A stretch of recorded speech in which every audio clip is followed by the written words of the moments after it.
या क्षत्रियों की शोभा नोई,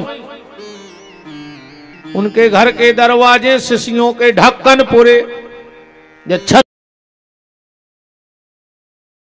की शोभा है वो सो के न उठ पाए और वो शंख झालर की आवाज सुना परन लगे वो के घरे, या छत्री की शोभा आए, वो घर की चौखट के बाहर पांव ने धर पाए, वो दरवाजे साधु ब्राह्मण खड़े मिले उनको, या छत्रियों की शोभा है।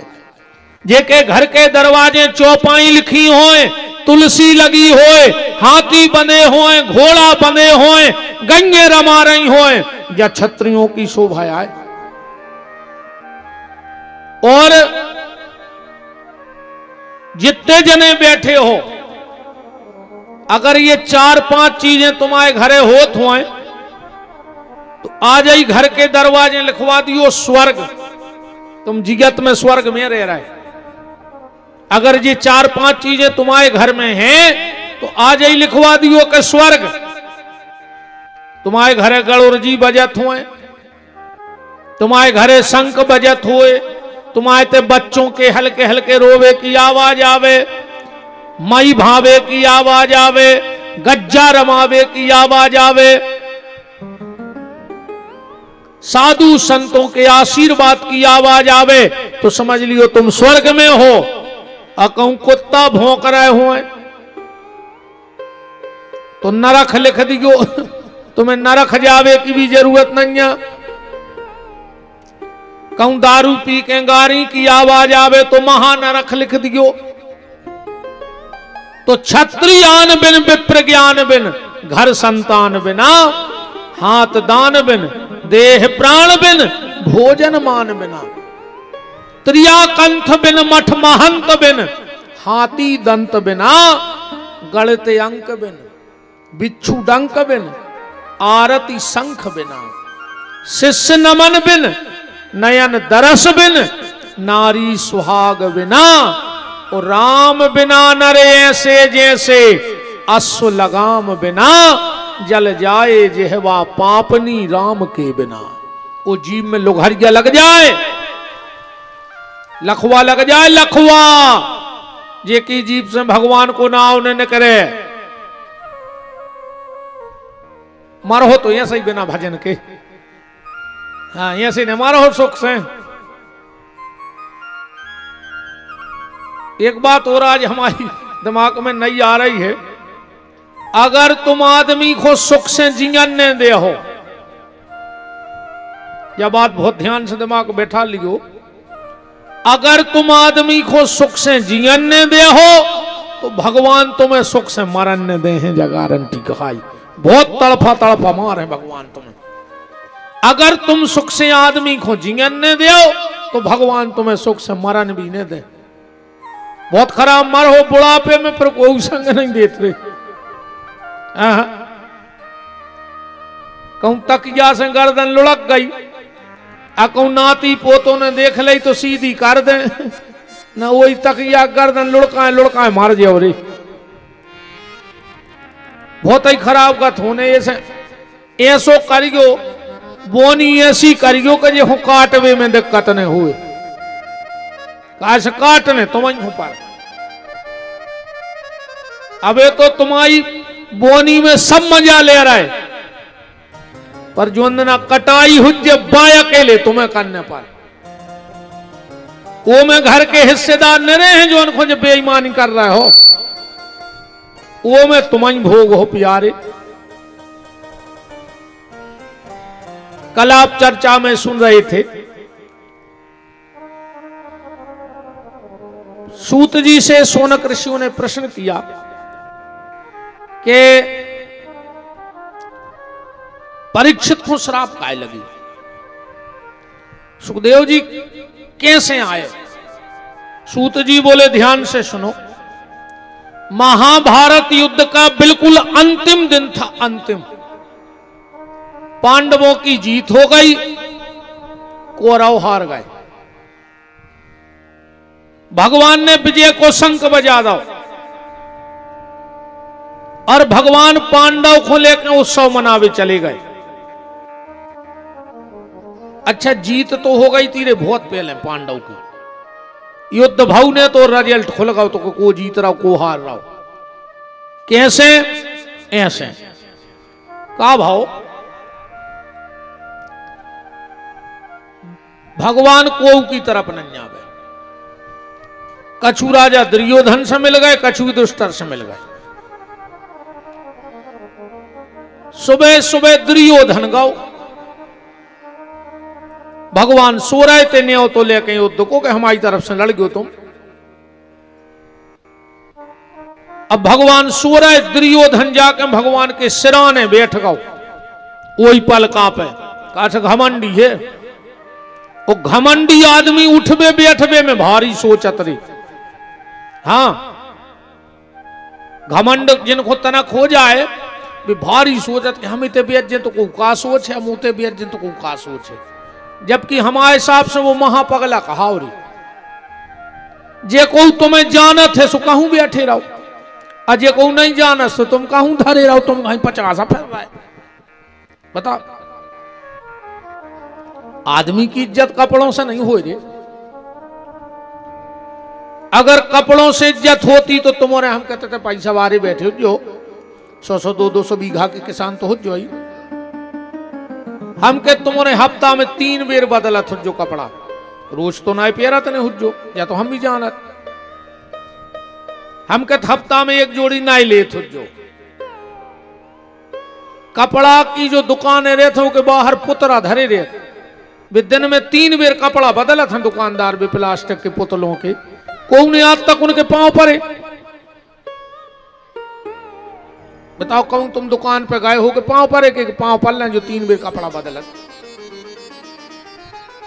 आदमी का व्यवहार, आदमी का बोलचाल, आदमी का प्रेम, इसकी पूजा होती है दुनिया में। तुम्हारा चरित्र पूजा थे रे, चित्र नहीं पूजे, चरित्र की पूजा होते। दुर्योधन गौ बैठ गौ रे सिराने, तनक देर में पहुंचे अर्जुन, सुबह बैठ गए पांव के। वो भक्त आदमी है। अब तनक देर बाद भगवान की खुली आंख है, सो उठे। अब सीधे उठ के हम यहां बैठ गए जैसे हम बैठे तखत पे। अच्छा, पहली नजर कौन पे पर है? अर्जुन पे पर है। का वो पांव के बैठो तो भगवान बोले अर्जुन तुम, अब पीछे बैठो तो दुर्योधन। कहने लगो हम 1 घंटा पहल के आए। अच्छा, जैसे पीछे बारे से बात हुज्जे तो कैसी हुज्जे? ऐसी हुज्जे। काहे तुम भी आए? होगा फैसला। कैसे? अर्जुन पे पड़ गई सीधी नजर और दुर्योधन पे पड़ गई तिरछी नजर। अजय पे भगवान की तिरछी नजर हो जाए वो कोनो युद्ध जीत सकत का? अजय पे भगवान की सीधी नजर हो जाए वो कोनो युद्ध हार सकत का? अपन बोलचाल की भाषा में कहते हैं, कहने लगे यार वो परिवार तो बहुत बढ़ रहा हो आजकल, सो तो 2-4 जने बैठ के भज्जा भगवान की सीधी नजर है रे उन्होंने पे। अब कहने लगे यार वो परिवार तो बर्बाद होगा। कहने लगे तिरछी नजर या हो गई भगवान की भी तुम्हारे हैं। एक कथा से इतनी सुन लियो कि 24 घंटा में एक बार भगवान के मंदिर जाएंगे तो भगवान के सामने सीधे खड़े हो गए। वे पूछे काहे? कि जो दद्दा सीधी नजर में भर करें रज्जो, सीधी नजर भट्टारे रज्जो, और तुम मंदिर जे हो न निकर होता ही हो। सो भगवान कहे ना खुन कर गाओ और ना खुन कर गाओ, सो तुम पे पर जे सीधी नजर सो मार जाओ, फिर को संग ने दे ले। तुम्हारे में ऐसे कई हुज्जो रे जो मंदिर ने जात हुज्जो, दिन भर मंदिर के चौतरा पे जम से धरे रे हुज्जो खाओ, और जो शाम को महाराज ने गणोर जी उठाए और तुमने पनन्य ढूंढी कि अब बेदेरे न कारिया सांप खा ले। अब भाई दिन भर का उतई धरे रे थे जो जम से मन मंदिर खो आरती में भट्ठाड़ो नहीं भाव चाहे आदमी का दिक्कत है बताओ। भगवान ने कहा दुर्योधन मेरी नजर पहले अर्जुन पे पड़ी है, वो मांगेगा। मांगो अर्जुन क्या चाहिए? पर अर्जुन मेरी एक शर्त है। अर्जुन बोले क्या? बोले एक तरफ मैं निहत था और एक तरफ मेरी चतुरंगणी सेना, क्या चाहिए बताओ? अर्जुन बोले कि आप, हमें चतुरंगणी सेना नहीं चाहिए, आप चाहिए। भगवान ने दुर्योधन से कही तुम बताओ। दुर्योधन तो मन ही मन खुश होगा कि कैसा मूर्ख है रे, उन्होंने हत्ते भगवान ले लाए। कह लगे आए तो तुम्हें घुमांग में हते, अब अर्जुन ने तुम्हें ले लाए तो हमें सेना दे दी। भगवान बोले ठीक है। जैसे ही दुर्योधन बाहर भाव, भगवान बोले अर्जुन हमने बड़े बड़े मूर्ख देखे रे, पर तुम्हारे जैसो मूर्ख नहीं देखो हमने जिंदगी में। अर्जुन बोले काहे प्रभु? भगवान बोले कि हमने यही से पहल से तुमसे कही थी कि तुम चतुरंगनी सेना मांग ले, तुम्हारा सेना कम है पर तुम मूर्ख हमें मांग चुके, अभी अभी निहत्ते। अर्जुन बोले तो सुन ले, ने हम तुम्हें मांग भी आए थे, ने तुम्हारी सेना मांग भी आए थे, ने हमें तुम्हारी जरूरत ही आई। वो तो तुमने कैसो जाकर हमने तुम्हें मांग लाए, जब हमें चाहे नहीं। भगवान बोले और युद्ध हो रहा हो? अर्जुन बोले आए वही संबंध में हते पर। भगवान बोले कैसी बातें कर रहे तुम घुमा फिरा कर? हमें मांग भी आए नैया, हमारी सेना मांग भी आए नैया, फिर काय खुआए? अर्जुन ने दो ही हाथ जोड़े, बोले जनार्दन हम तुम्हें मांगवे नहीं आए, हम अपने आप को तुम्हें देवे आए हैं कि प्रभु युद्ध हो रहा है, अब हम तुम आए हैं तुम जानियो। भगवान बोले ऐसे कहा हुज्जे? अर्जुन बोले जैसे हम तुम्हें मांग लें तो तुम हमारे हिसाब से चलो, हम कहें ते रथ ले चलो ते रथ, और हमें कछु पता नहीं है कहां मान्य कहां नहीं मान्य हमें। पर अगर हमने अपने आप को तुम्हें सौंप दो तो फिर तुम रथ अपने हिसाब से हाँको, और आपको पता है कि कहां खतरा है कहां खतरा नहीं है, सो आप उते रथ ले ही नहीं जाओ। तो हार जीत को फैसला तो उतना ही होगा। तो आज भीम ने दुर्योधन की जंघा तोड़ी, दुर्योधन पड़ो है अकेलो। वही समय द्रोणाचार्य का बेटा अश्वत्थामा आ गया और बोला दुर्योधन तुम्हें मरवे की बहुत तकलीफ हो रही। दुर्योधन बोलो बिल्कुल नहीं है तकलीफ। बोले फिर मौका है उतरो। दुर्योधन बोलो हमारा मोये में उतरो है कि पांडव 5 भज्जा हते, वे 5 ही जिंदा हैं, और हम 100 में 99 मर गए, हम बचे हैं। अगर उनमें एक मर जातो तो हम सुख से मर जाते। जो वारे दुष्ट पूरी जिंदगी दुष्टता करी और मरत मरत भी वो जाई सोच रहा हो कि एक आध मर जातो उनमें से। कछु कछु को रे स्वभाव रहते हैं सब, खाओ बे तो पेड़ हैं।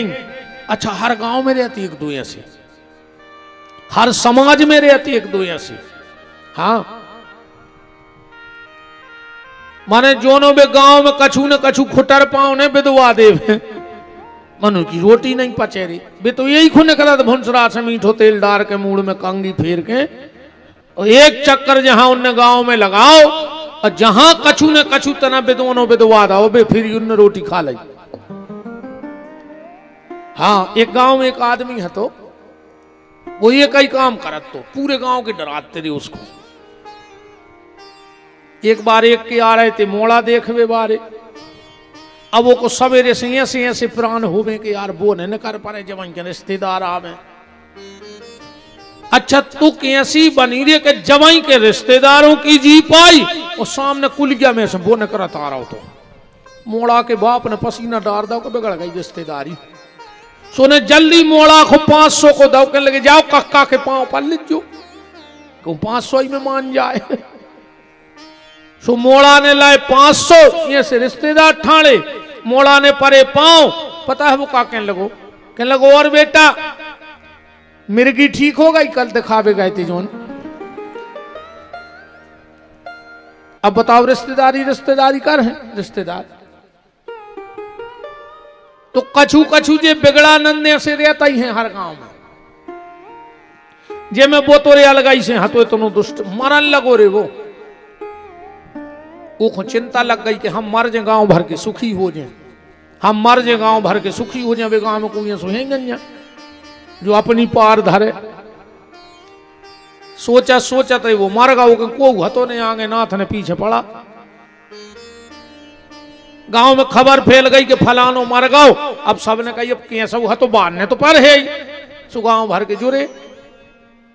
सो जैसा ही ओखों उठाओ, सो के जेब मेरे एक चिट्ठी धरी थी, उन्हें चिट्ठी लिख के धर लाई थी मारवी के पहले। वो में लिखो तो कि समस्त ग्रामवासी गुलाबगंज, आप सबके जीवन में 24 घंटा हमने जहर घोरो है, हम पूरे गांव के चरणों में अपनों सिर रख के माफी चाह रहे हैं। गुलाबगंज के लोग बहुत अच्छे हैं, हमें माफ कर हैं, हमें ऐसो भरोसा है। और अगर बस्ती के आदमों ने हमें माफ कर दो होए तो हमारी अंतिम इच्छा जरूर पूरी कर दियो। अब पूरा गांव जोड़ो तो बोले बताओ। ओ में लिखो तो कि हमें अर्थी पे ने ले जाइयो बार के बारवे, हमारे पेट में खूंटा ठोक दियो, हमारे पांव में रस्सी बांध के हमारे घर से मरघटानो खचोर के फिर हमें आगी लगा दियो। अब लड़कों ने कई सियानों से क्या करने, अब गांव के बोले गांव को आए मरगा, अब जो है सो है, वो की अंतिम इच्छा पूरी कर दे। से खूंटाओं के पेट में ठोक दो, पांव में बांधी रस्सी रे खचोर रहते जो नो पुलिस आ गई, पूरे गांव को उठा ले गई रे। 20 साल गांव भर ने केस लड़ो रे कि उन्हें जिगत में भी पेरो और मर के भी ऐसी व्यवस्था बना के गाओ कि पूरे गांव के 20 साल पेशी करत रहे।